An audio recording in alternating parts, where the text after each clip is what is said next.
instance, Dittersdorf, his main occupation was not composing. Yeah, he had several other occupations at the count, especially or among them to care for the forest and stuff like this. One of the unique pleasures of doing a podcast like this is getting to connect with someone that I first met several decades ago. That's happening today.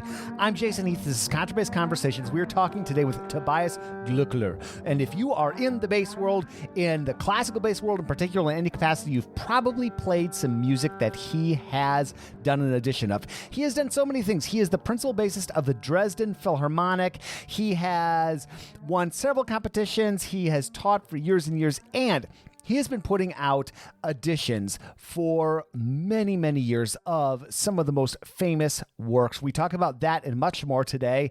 And Tobias and I go way back. We actually did the Jeff Bradetich master classes back in the early 90s. So we dig into that. We dig into his session I saw in 2016 at Bass Europe in Prague. He and I have crossed paths so many times over the years. This is a great conversation. Lots of fun. Tobias is a great guy. I know you're going to enjoy this. Quick shout out to our sponsors, Dorico Ear Trumpet Labs and Modacity. More on them later, but let's dig into this conversation with Tobias Glöckler. I was just thinking back the last couple of days, and I have a really random memory that I want to say. You studied with Jeff Bradetich at some point, didn't you? I did. Do you remember what year that was? Was that in the early 90s? It was in the early 90s. I won a prize in the ISB competition in Interlaken. It was the very year at Interlaken, the ISB convention was there. It should be 93. That's it. 1993. Okay. Did you ever do Jeff's master classes? Were you ever at Northwestern University in the summer? Yes, I've been there. Okay. I think so. You and I were there together. Maybe, really? Yeah, I am almost positive, like 25 years ago, almost 30, something like that. Because I have a memory of you, and I could be off on this, but I'm pretty sure I'm right. Like it was either maybe 1991, 92, somewhere around there. I was a high school kid, and I had come out and you were playing, I don't remember if it was Von Hall or Dittersdorf or something like that, but at this incredibly high level. And I remember just seeing, and I could be making this up, but I'm pretty sure I have a memory of this because I've seen you at some other conferences. I was at Prague, and I remember seeing you present in Prague in 2016. So I think our paths have crossed before, but I'm pretty sure that we were in that Regenstein recital hall back in the early 90s. Maybe you remember my pianist was there from Germany. I brought him from Germany, yes. And he accompanied everybody for Jeff's class. That's right. I have a memory. I have a memory of that too because I was a very ignorant kid, and I had created this piano part for something I was playing, but I didn't include the bass part in the piano part. I was maybe 15 years old, and I was on Finale making an arrangement, and I didn't realize it would be helpful to have the bass part in there. And so I'm pretty sure I remember I gave this thing to the pianist who said it was so it made it. He was kind of guess, and then I don't think my time was very good either. So I was, I was just thinking about that, like just looking into some of the stuff you've done over the years, which is awesome. I'm thinking I know Tobias from somewhere else, and so I'm pretty sure our paths crossed back then. Small world, huh? Small world, really. Yeah. It was the first time I was in the US in 93. Okay. Well, I hope to make it back to Germany soon. It's been several years since I've been there, but I'm long overdue for a trip. Obviously, I'll wait for the pandemic to ease. Yeah. I have a former student who's principal bass in the Westphalian Symphony Orchestra. I forget what that is in German. Hopefully, we'll get a chance to spend some time together in person soon. Stop over in Dresden, please. It's a beautiful town, yeah. Yeah, it sounds like an amazing place. So you're in the orchestra there, and are you teaching there as well? No, basically I'm assistant principal in the Dresdner Philharmonic. Now in my 31st season. Wow! Incredible, 31st season, and I also teach at the Dresden University of Music, yeah. Okay. There's a rich musical history in Dresden, isn't there? That's one of those cities that I think about. Who all was associated? If we go back in time, I know your music history. You're quite a historian in terms of the work you do. Who are some of the figures that I should be thinking of? Yes, you can start with Heinrich Schütz. So he was actually the founder of the Dresden, what is now Dresden Staatskapelle. Yeah? And then we have this, of course, Bach was there many times because he applied for a title at with the Saxon king. And I personally was born and grew up and studied in Leipzig, which is even closer connected with Bach. So I heard all the cantatas and the Christmas Oratory, Matthew Passion, and B minor Mass in this very St. Thomas Church where Bach himself conducted, and having my teacher playing principal bass there. It was the late Konrad Siebach. So it was really an incredible time. So I had a lot of Bach in my life. It's so amazing. And it's one of those things that I think folks like us from the United States, we just don't realize what that connection is like. You know, that music. Like I did the Lucca Italy base Europe, the 2018, okay, yeah. And to just I was there too. Yeah. Yeah, right. See, I think we have crossed paths so many times. Yeah. I was in jury there. Yeah. Okay. Yeah, and so that's one of those events where you're sitting in that hall that Paganini played in, and just that connection to musical history, I think is so. And that's something that's always struck me when I've been in Germany or wherever, Russia, anywhere with a musical tradition. I live in San Francisco, so the oldest thing here is 1860. That's like, and most of it. So, by the way, there's a very good joke. Germans think that 300 miles is a long distance, but Americans think that 300 years is a long history. Right, exactly.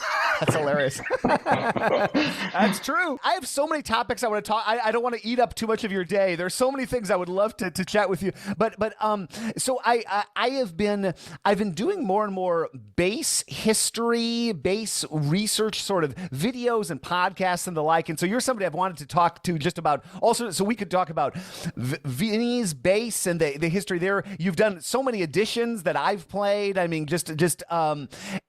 and then even like some of these composers like Sperger, I've been meaning to do some more videos about the lives of these great bass figures that we have. So I don't know, maybe could we just start with like how you got into music? So you're in Leipzig, you're soaking all this in. Was bass your first musical instrument or? Okay. My first instrument was a cello. Okay. And I did it quite well, but my real focus was on soccer. Mm. And my cello teacher had no interest in soccer at all. Uh-huh. And after 7 years, I decided to quit and play the drums. And my mother decided, nobody is playing drums in my flat.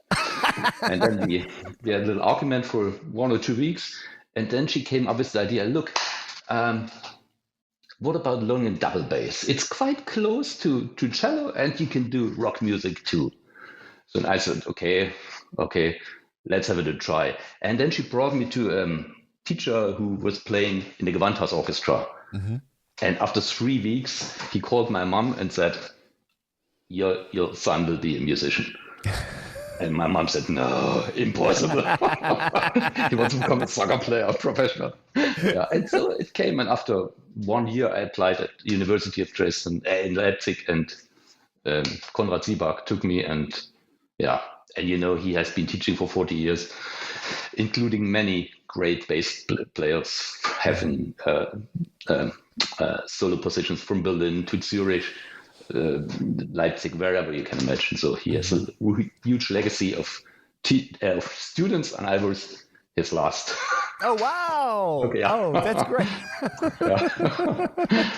Actually, the second last, sorry. Okay. Wow. So, and you had you already taken the position in the Dresden Philharmonic you were already there before you came over to work with Jeff Bradetich, right? Yes. Okay. Yeah. So what inspired you to do that ISB competition and to meet Jeff? Where did you meet Jeff Bradetich, for example? I'd be curious. I think he has been to Germany before. Yeah. In the bass camp somewhere. Yeah, I come from Eastern Germany. Mm-hmm. I grew up behind the wall, and it was an incredible time for us. So everybody could feel the freedom and the new beginning, and everybody was incredibly enthusiastic. So I was really at the right age to explore with each and everything. Huh? Yeah. I was 20 at that time. So, and it was just great to having this great position in Dresden, with orchestra who has been traveling all over the time, also in Eastern time, yeah. They even had the first Concerttour to the US in 1908. Wow. The Dresdner Philharmonie. Really? That's incredible. Wow. It's really incredible. Actually, there's a picture with all the musicians lined up in front of an old railway, steam railway, somewhere in the US. Oh, that's incredible. Yeah. Wow. This episode is brought to you by Ear Trumpet Labs. These are hand-built microphones out of Portland, Oregon, and they make an excellent mic for upright bass called Nadine. Barry Green got to try out this mic at our 2020 online bass summit where Ear Trumpet Labs was a sponsor, and he was singing its praises all weekend long. It's an instrument-mounted condenser mic with an incredibly clear, natural sound and great feedback rejection. It's durable and works with in-ears, monitors, you name it. Not to mention, Christian McBride, Barry Bales, and Missy Raines are all Nadine users. Whether it's classical, jazz, Americana, or bluegrass, this mic seriously delivers, and they're offering a free t-shirt, especially to Contrabass Conversations listeners with a purchase of a mic. Just visit www.eartrumpetLabs.com/contrabass to claim yours and check out Nadine. I am so proud to have my course with Discover Double Bass, Beginner's Classical Bass, out in the world. This was a long time coming, friends, and this course is designed, as the name implies, for beginner bassists who want to learn how to play classical music or for more experienced players who wish to revisit the foundations of technique. The course is comprised of 66 lessons over 4 hours and covers a wide range of topics on classical bass, which will make a real difference to you playing. It is the perfect course for beginners. I feel weird saying that since it's my course, but I definitely believe in it, to build a solid foundation of double bass technique and to help you feel confident playing. Many of the lessons include transcriptions of the pieces, exercises, and etudes, so you have everything you need to practice at home. I spent hundreds of hours putting this together over the last few years. I'm so glad to see it out in the world. We have a link to it in the show notes, or just visit discoverdouble-bass.com/Jason Heath. Wow. That must have been such an interesting time to be in your early 20s and having all that change happen. The only time I've been in Eastern Europe, well, I've been to Berlin, and then I was in Rostock. I did the Schleswig-Holstein Music Festival in the mid 1990s, and so we were up north, Hamburg area and that kind of thing. But then we did some touring, and we came to Eastern Europe, and it was really interesting it just made me think about, because I've been to Russia before. After the Soviet Union collapsed, it must have been such an incredible feeling growing up, when it was still East Germany, and to then all of a sudden have everything open up like that. I experienced the communist regime and really regime, no freedom, and now I'm very happy with everything. What there can be free and be yourself, Yeah, and you can work on yourself, and nobody says don't do this, and you're not allowed to do this. You're not even allowed to think this, So, okay. I can't even imagine, but that's it's history, Yeah.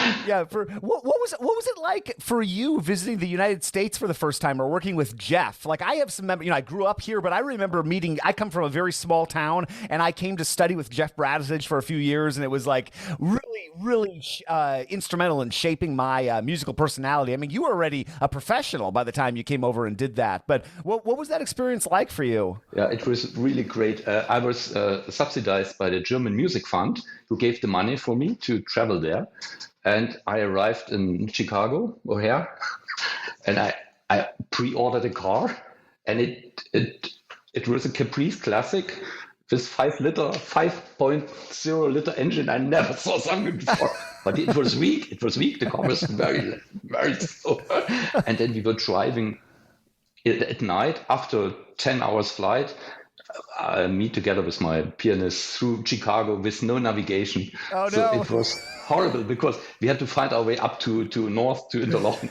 Yep. And Interlaken was such a village. It was so very much European, Interlaken, the area there, north of Michigan. Yeah. Of course, Chicago was great. no question about it.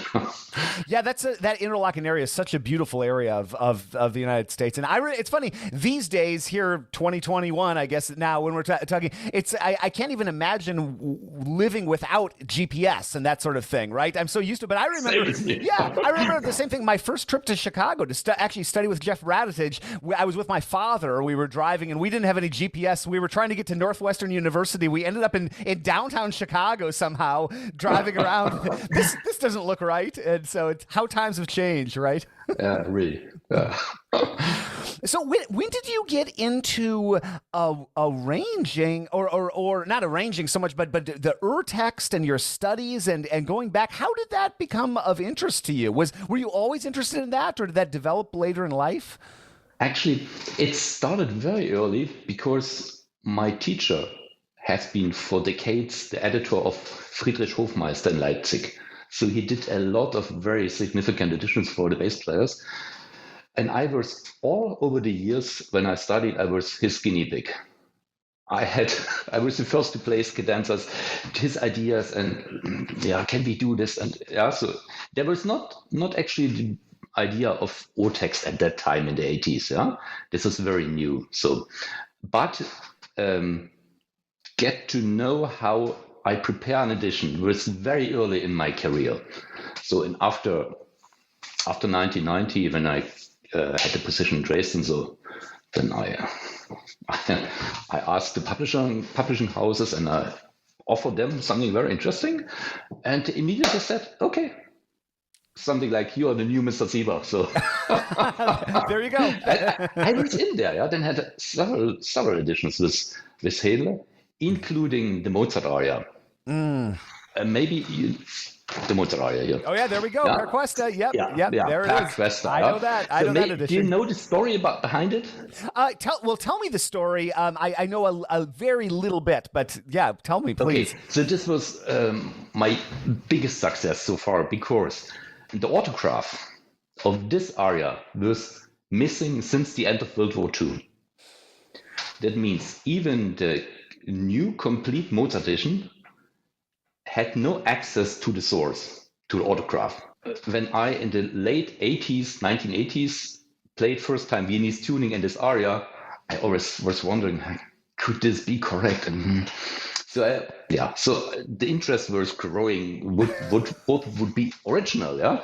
So and then I had a friend who's a musicologist, and I read a lot and called a lot, and in the end, I was lucky enough to find this original autograph again. Wow. It was in Poland, and the story behind this, it was used to be in Leipzig, in Berlin State Library.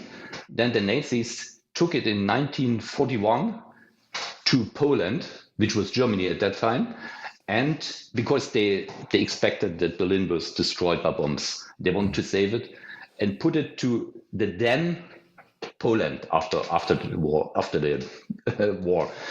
and then after the war it was kind of state secret for Poland. Yeah, so we Germans we started German World War, and we did a lot of horrible things, and so neither one of the German states asked the Polish people give the autographs back. Huh? Sure, right. And so, and in the late 70s, I guess, specialists had an idea that it could be in Poland. And also, by the way, the autograph of Beethoven Ninth was also there, at least in part, and many, many other very, very important autographs. Yeah? And then somebody gave me a telephone number, and I called the Jagiellonska Biblioteka in Krakow, and they said, yeah, it's you. Come here. Wow. I jumped in the car, and the next day I was in Krakow. I had to wear white gloves, and they put the original Mozart autograph on my desk. That's incredible. It was really incredible feeling. Wow. So then I performed it several times, and then I said to Hofmeister, you have to do it. It's really, there are small changes to the new Mozart edition, which is really good. But if they don't have an autograph, they can't be better. Yeah. So and then we did this, and also the score and the parts and stuff like this. And I performed this several times. I always was thinking, okay, it's a great piece, but if you play with orchestra, it's just 10 minutes. So it's very difficult with 10 minutes to convince the concert manager to put you in a program with the orchestra. Yeah? Right. So then I was looking further, and then I found something. Where is it? Yeah. It's the Sperre aria. Selene del tuo fuoco. And it's fantastic. It's really for bass singer, or actually for bass singer, a double bass obbligato and orchestra. So you can perfectly combine those pieces, and this is 12 minutes, something like this. So you have some 20 minutes, and this can convince every concert manager. So I had quite a lot of concerts with them and with several orchestras in Germany. So this was a great combination. So I really can. Wow, I need to start recommending that to people who because that's about the right amount of length, right? That's like the length of a standard concerto right there. So all of a sudden you've got enough material. What an incredible experience to see that in Mozart's hand. Mozart's original, like how it was thrilling. Yeah, I can't even imagine. Like, I'm so ignorant about what goes into making an urtext or an edition. Like, what do you do? So you see this manuscript, and you're there, and you've got the white gloves on. Like, what do you do next to start? Do you copy down what you see, or are you taking photographs? And I know it's probably changed over the years, but like, how does that? Yeah, of course, you are not allowed to do photographs in any way. So they do it with their professional setting, and maybe I can show you. In this edition, there's also a small copy of the first 2 pages of Mozart's handwriting. I know it's difficult to see, and it's incredible. Mozart had always all his works he had complete in mind, and then he wrote it down in one session. Yeah, even operas. Yeah, so in symphonies. Yeah, he had in mind, and then when he had time, he wrote it down. So, and had some question with the autograph, and my friend, the musicologist, pointed me to a Mozart handwriting specialist in Munich. And I called him. I said, "Oh, very interesting. He also heard about the Krakow stuff, yeah." And so he was also interested on his behalf, yeah. And I went to Munich, and after we discussed all this stuff, he was very helpful. He said, "Okay, I am the boss of Hele Publishers. You might heard of it. Could you do something for us?" And I said, "Wow, that's the second great thing within very few years." Yeah, that's incredible. So, and then started. I had quite interesting additions, more additions to this Hofmeister, and then of course I joined Hele because they are much bigger. Much more renowned. There's something like the Mercedes-Benz among the publishing houses. So no, not because of me, because of. This episode is brought to you by Dorico, and one of the things that struck me about Dorico when I first opened it up was this innovative user interface design. There are 5 different modes. There is setup, write, engrave, play, and print mode. And here is Senior Product Manager Daniel Spreadbury on why they set it up like this. As they are presented to you on the screen, they're kind of there in a strip at the top left-hand corner of the screen, and they're very prominent. You can whack them with your mouse, or if you're using a Surface, you can tap them with your finger, and that basically then changes the whole UI of the program. It is such an innovative design. It makes working for me so much cleaner in music notation software. I have become such a fan. I use this piece of software every single day.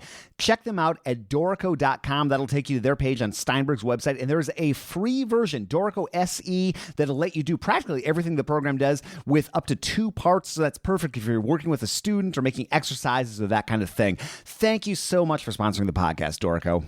There is this mode in my practicing app, Modacity, which I totally love. It's called Deliberate Practice, and it's such a cool feature. Here's Modacity founder and CEO Mark Gelfo on how this works. One of my pain points as a musician was like not really having a method to generate reliable improvement.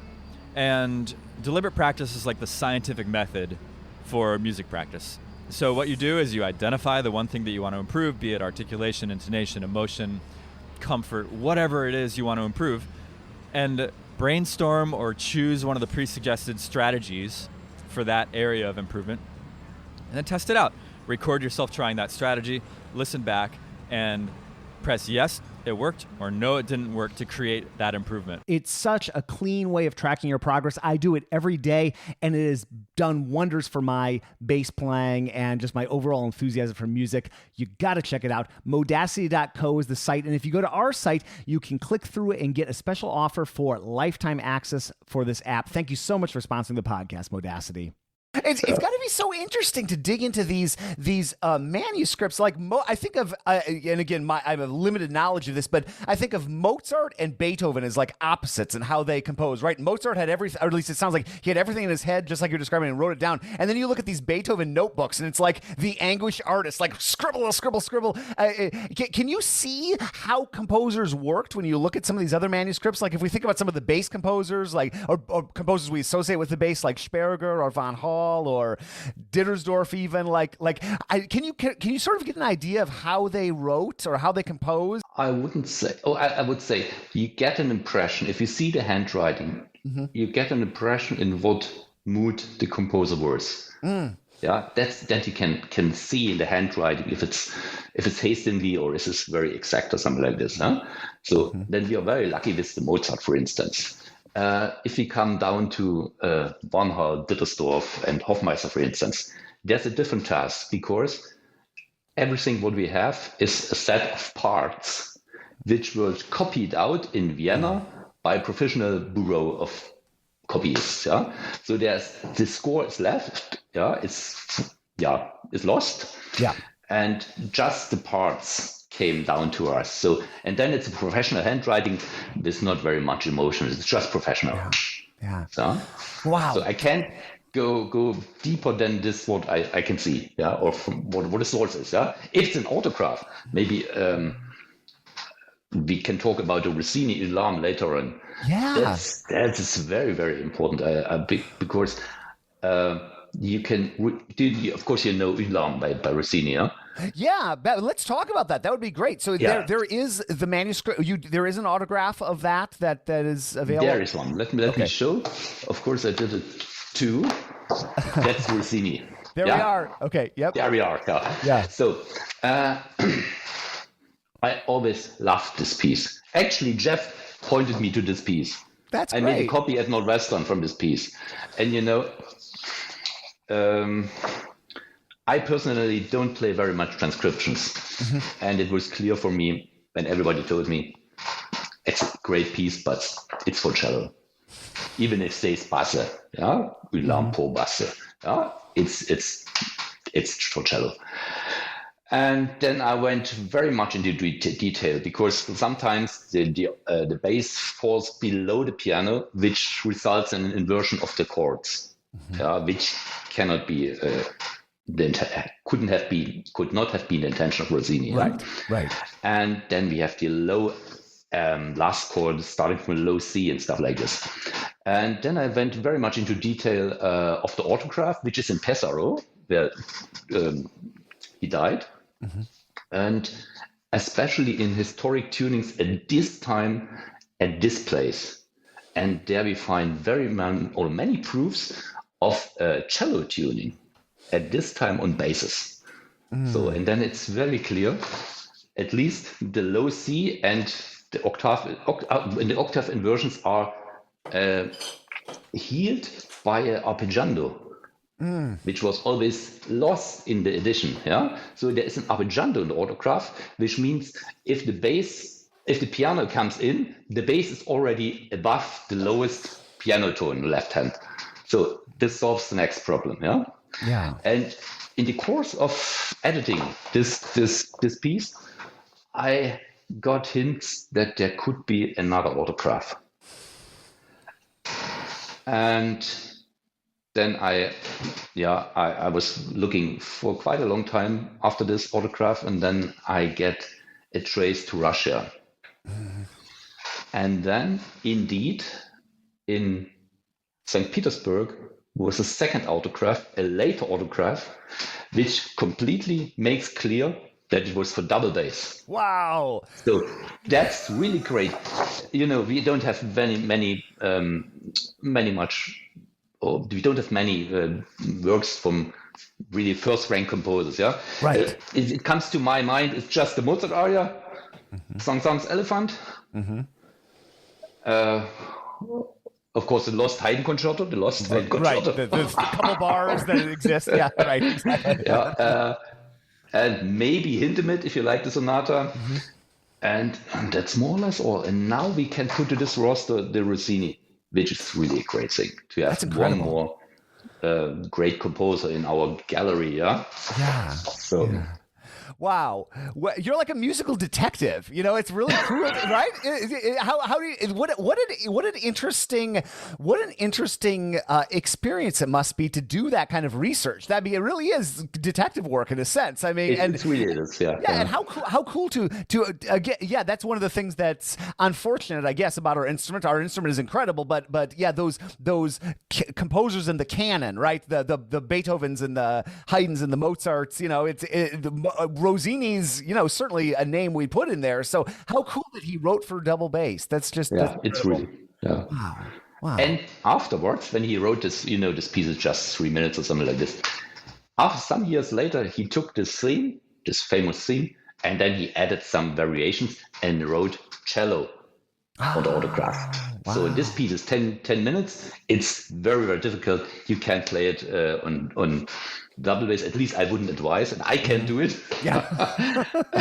And so if Rossini writes cello, he wants to write for cello. He writes cello, and if he has in mind double bass, he writes basse in French.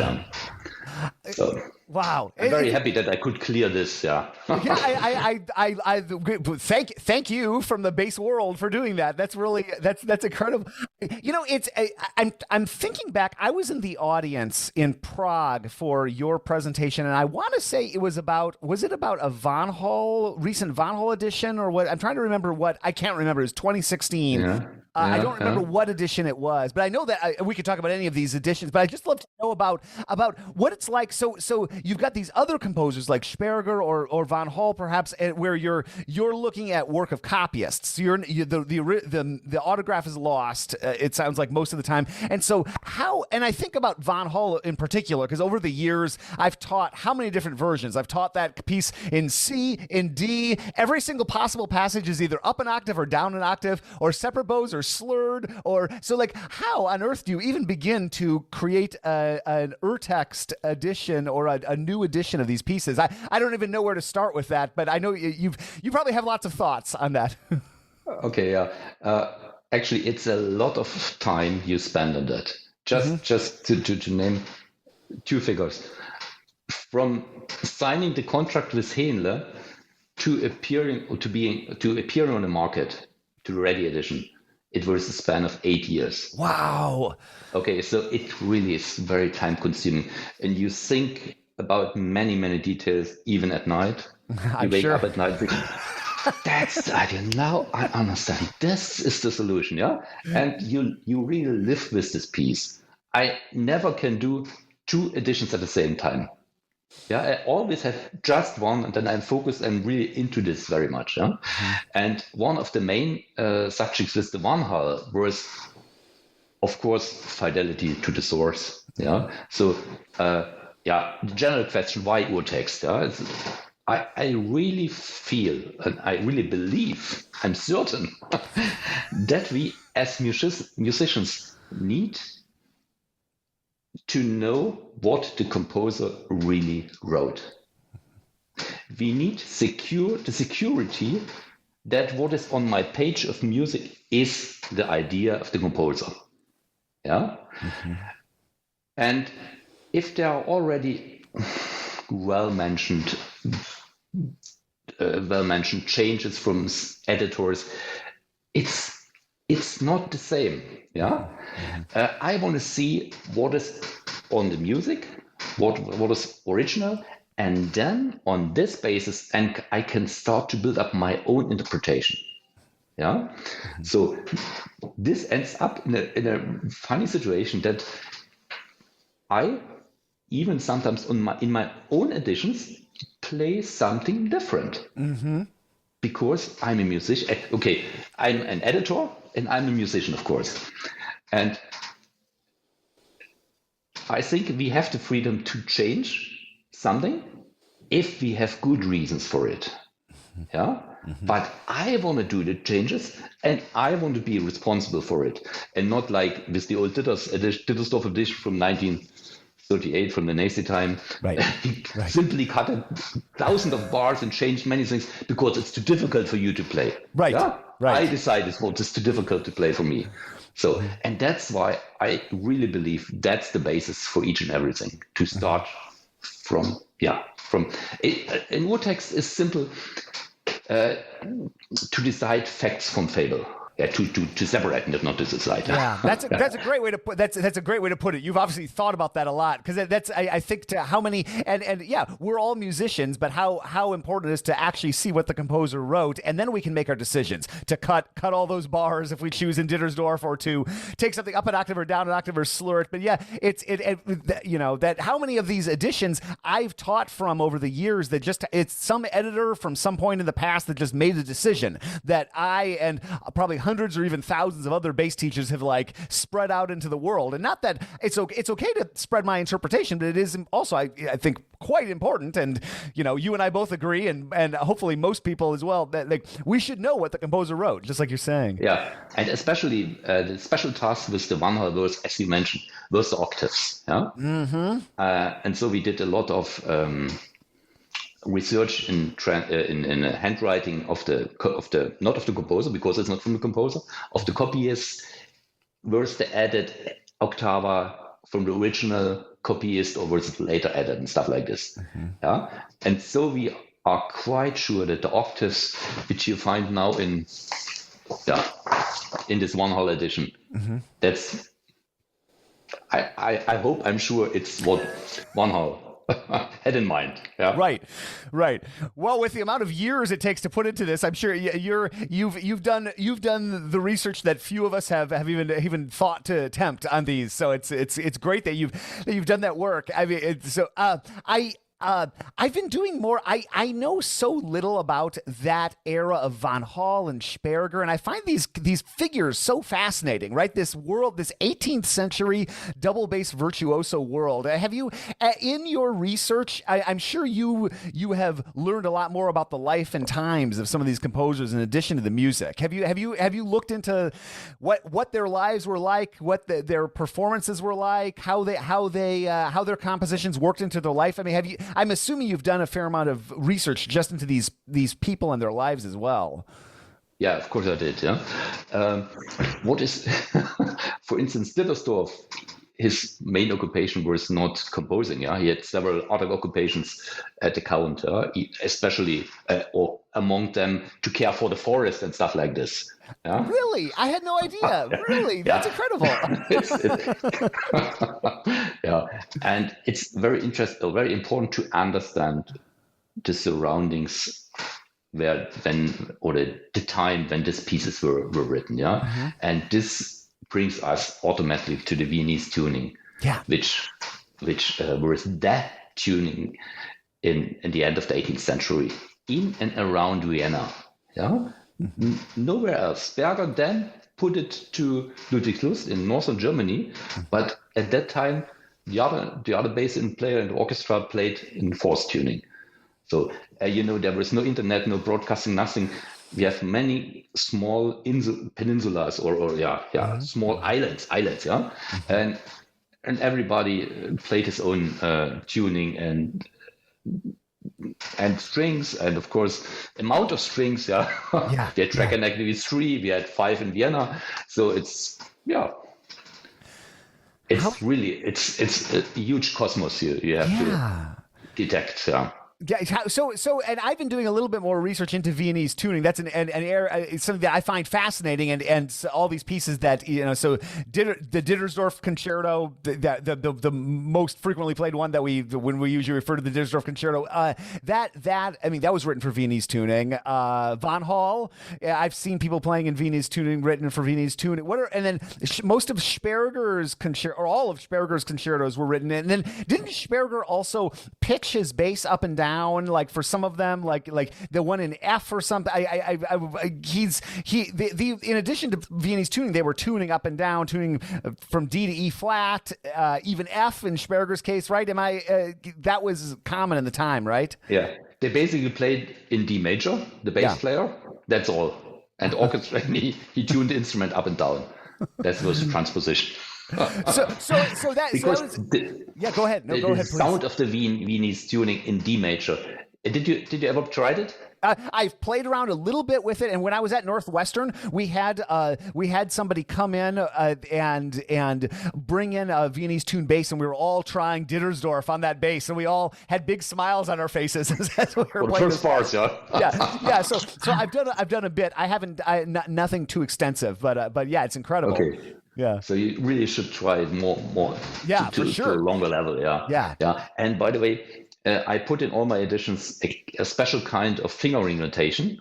Mm-hmm. Where you can easily access the Viennese tuning. Yeah, you simply put the music on your stand and play like you are accustomed from your modern understanding of bass playing. Mm-hmm. That means the difference between the Viennese tuning and the modern fourth tuning is calculated into the notation. And this helps a lot. You can really take your instrument, put the Viennese tuning on it, and then you put the music, and you can play Viennese tuning from the very first second. That's great. So, and at least have the experience, yeah. So I guarantee you play different. You play Dittersdorf Van Hal different after you have tried it in the Viennese tuning. Even if you come back to regular tuning, because regular tuning is the business of 99% of us, of course. Right. Yeah. Also mine. right, for sure. No, you're inspiring me. I'll put my solo A on, and I need to do some more experimentation personally, because it's been so fun the little bit that I've done in that tuning. And was that tuning mainly used for solo purposes? And then if people were playing in orchestral situations, was that used in both solo and accompaniment purposes in Vienna, or the Viennese tuning, or was that strictly for solo playing? The question is very difficult to answer, because nobody lived at this time, and since it was just orchestra playing, nobody was interested which tuning the bass over there was using. Yeah, That's true. Yeah, so it's lost in history. But I think, for instance, the Trout Quintet fits very good for Viennese tuning. Mm-hmm. Yeah. Some scientists or some musicologists argue that Viennese tuning was used much longer than 1810, 1820 with not professional players, because it's much easier to play. Mm-hmm. Yeah, and you know, in orchestra we always have to change the chord, and we have transpositions, and you can't play a Mahler symphony on Viennese tuning. At least I cannot. Yeah. Right. and it means professional musicians, as the music history proceeds, and we go into Mendelssohn and then later Brahms, Bruckner, and whatever. Yeah, you can't make use of Viennese tuning because it's so restricted on D major and some neighboring keys. Yeah. Mm-hmm. So, that makes sense. And by the way, that's another very interesting question, which nobody has an answer right now.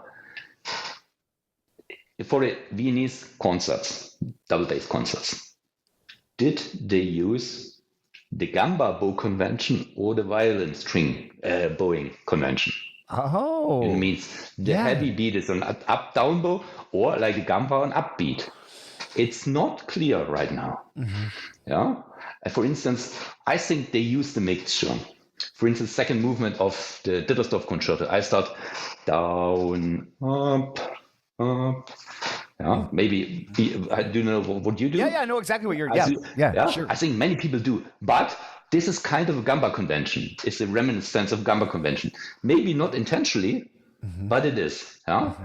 So, but I couldn't do any research on that right now. I think it's also very, very difficult to get any sources. Because, there were no video, no audio, nothing. If only we had podcasts and YouTube back in the day. Yeah. And then especially for something like, it's a very good point. Like, if those people that were keeping track of what was going on in the conventions, they weren't necessarily looking back to the section double bass player in the orchestra. And, and those are questions that we would find fascinating to have answers to, here in the 21st century. But so I'm so I'm thinking about those composers. So Dittersdorf is tending to the forest in addition to his other duties. Like what? How about I look up Von Hall and I look up Sperger. If we just take those two composers and I type their names into Wikipedia, or I type their names into Google, and I find a Wikipedia page about them that's got a couple paragraphs. I find your editions. I find a couple of YouTube videos, and I don't find much else. You probably have can you just tell me a little bit about what you've learned about those two people's lives? And I know that there's probably a lot that we don't have to go on for hours, but like, who was Von Hall? What was his life like? And then how about Sperger, who's somebody that I know you're involved with the Sperger Foundation. I've helped out with Christine and the team there on some projects, but I still, if I think about the name, I have some editions of his music, and I don't really know much about him as a composer. I know he was a brilliant bassist too, but can you just tell me about those two composers a little bit? Actually, we had in Vienna those Mozart, Haydn, Beethoven. That's Wursti. Yeah. Yeah, and then we had some second and third class composers, which are still very, very good. Oh yeah. Compared to our times, for instance. For sure. Yeah. So, and I would say Van Hall was kind of second class somebody. Mm-hmm. There were many Eibler and many composers on this level because there was a huge demand of this music. There was no radio, there was no CD. If the count or noble people want to have music in their salon, they had to pay a composer to write something, and then they had to pay thanks God, the musicians to play it. So it was really quite sophisticated act to have music while having dinner, for instance.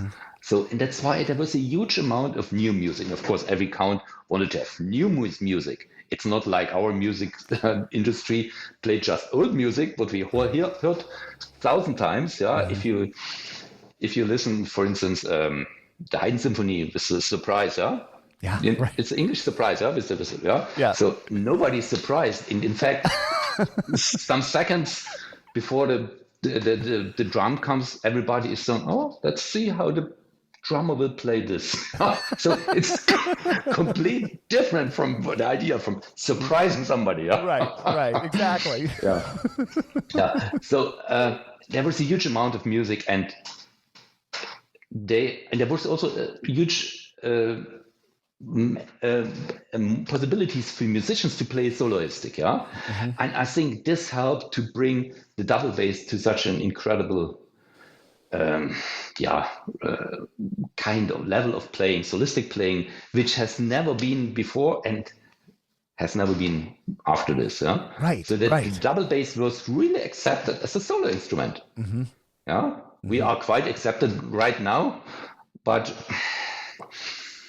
go to any major symphony orchestra and look in the programs. Maybe every 10 years you have a bass soloist, which is great already. But I don't think it's much more often than one within 10 years. Right. Yeah. That sounds about right. Yeah. So, and I think they also wrote a lot. So we don't have this Beethoven's attitude with Beethoven's Ninths. I will change the world.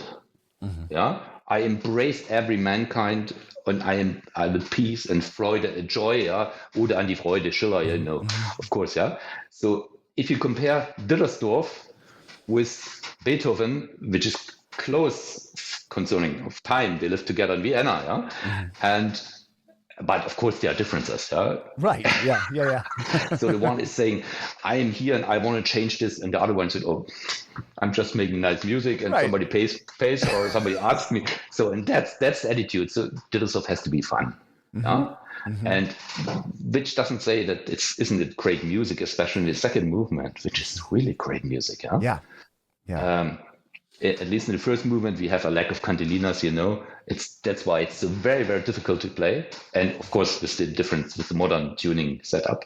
Right. And with Sperger, he wanted to have a new job, and he applied with many, many dukes and noble persons all over Germany, and also think all over Austria.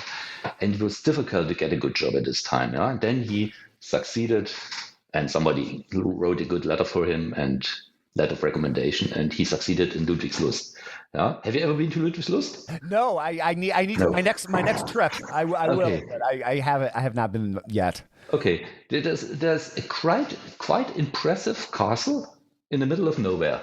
Yeah, it's just a little village, and quite impressive, and a nice church. Where Sperger also played the organ, of course. So he had a very he was kind of how to say. He earned a lot of money from the Duke, so he was much, as far as I remember, he was better paid than the concertmaster. So he had a great position in the orchestra there. Wow. And of course, he wrote.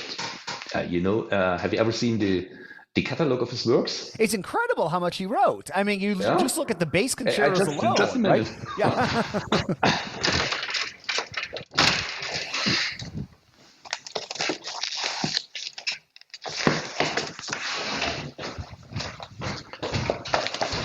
Look at this. Oh, here we go. Whoa, that's incredible. Look at this. It's incredible, yeah? And he wrote really a lot of symphonies, and within his oeuvre, the double bass concertos are not that much as we as bass players right now think. Wow. But of course, he wrote 70 concerts or something like this, yes? Or 18? That's incredible. Yeah, it's some tremendous number. I could have a look at it, but I don't want to waste time. So he was really a famous person there, an important person for the Duke and for the orchestra there. And he composed a lot of pieces and symphonies. And of course, the opposite to Haydn's Farewell Symphony, I don't know the English word for when joined orchestra, so the orchestra becomes bigger and bigger. Symphony or so, the welcome. I'm not sure what word either, but he wrote several symphonies for big orchestra. Wow. For the orchestra at the Duke, not for big. Okay. Yeah, that really puts it in context, because you see the number of bass concertos and you think, wow, why? But I guess if his output was that great, in proportion, it's still a lot, but it's not compared to all the symphonies and other works that he was writing. That's really interesting. Yeah. Wow. And he really, of course, he was very much addicted to double bass. He wrote in terribly difficult pieces. The concertos are terribly difficult in many places, and very at the end of the fingerboard, and nearly impossible to play with Salvini's tuning. Yeah, you can try it, but I would give you the advice to do it. I would give you the advice not to do it. Stay away. At least if you want to be successful. Boy, do I wish that if only we had recording from those times. I would love to be a fly on the wall at how these people play. They must have been amazing players. Like to be able to play the level. And I read about what there are all these great accounts of Dragonetti, and his imposing physicality, and you read about how high the strings were off the fingerboard. And it's hard to know exactly what's truth or what's fiction. But I mean, it would be incredible to. I guess you didn't have anything else to do then. There was no Netflix. There was no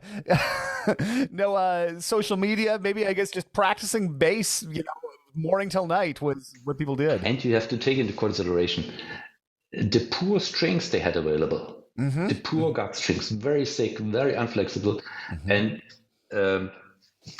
Bottesini has also different strings, but it's if we now complain of that high harmonics don't speak so what? It's 1,000 times better than the material they had. So if Sperger really played very up at the fingerboard with harmonics, it's really like a hero with the strings he had on this bass. Yeah. It's incredible. It's incredible. Wow. Yeah. What are you working on these days? Are you working on? I'm assuming with the output you've had, you must have some additions in the works or something. Are you working on a new edition at present? Yeah, I work on a big new project, but I'm sorry, I can't tell you secrecy. right now. Okay. Well, okay. Well, when it's in the contract. I'm sorry. Yeah, I know. It's great. That gives us a reason to chat for the podcast. I hope it will be ready by the end of the year. So stay tuned. Let's do that. Yeah. If you, when you're getting ready, if you want to do another podcast when it launches, I would love to. I could chat with you every single week for the podcast, and we'd never run out of things to talk about. So, but I have people on multiple times. I've had people on 4, 5, 6, 8 times. So that's a good idea. So I give you a call or write an email. Yeah, send me an email. Give me a when call. It's available. And then I can put this out and we can send people to it because I'm a huge fan of your work and what you do, and I can't wait to raise a glass when we're in person, hopefully soon. But yeah, just thank you so much for carving out some time. I will. I'll put, if it's okay with you, I'll put this out on the podcast, so just the audio, and then I'm doing these videos about different topics, and I'm probably going to do something on Viennese tuning at some point. I'll probably string my bass up to show people, how it works, and maybe sprinkle in a couple quotes from you if that's okay. Yeah, of course. Please okay, do. Great. And by the way, if you need some more information, there's the Henle blog on Henle, and it's in English too. And so there are much more detailed information on my editions on several blogs. So they ask me every other year to do a blog for them, and then they do the kind of interview and stuff like this. And of course, there's my YouTube channel, Contrabass Urtext. Yep, I'm a subscriber. Okay. Oh, thanks. So.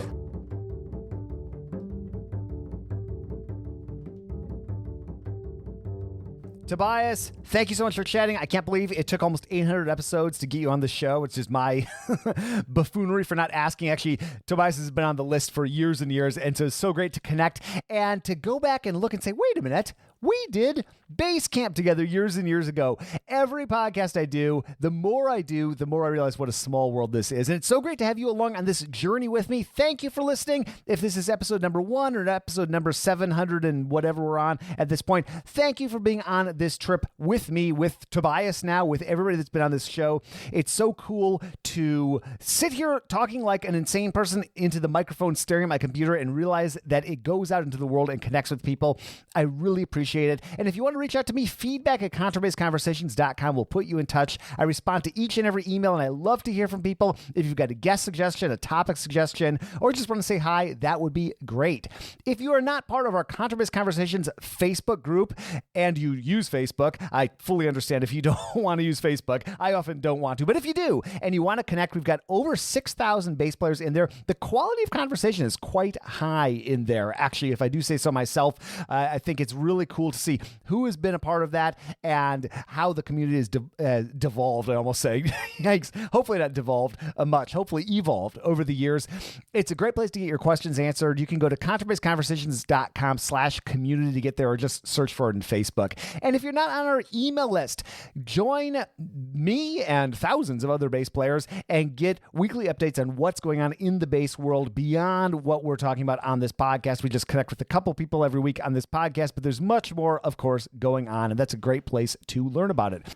Contrabass Conversations is produced by Michael Cooper, Steve Hinchy, Mitch Mooring, Trevor Jones, and Krista Copper. Mitch makes beautiful basses in the Dallas-Fort Worth area, the icy frigid at the moment. Yikes. Dallas-Fort Worth area. Hopefully they're doing better with the weather. And you're going to be hearing Mitch on the very next episode, so that will be a lot of fun. I had a great time chatting with him. I'm your host, Jason Heath, and we will see you again soon for more life on the low end of the spectrum.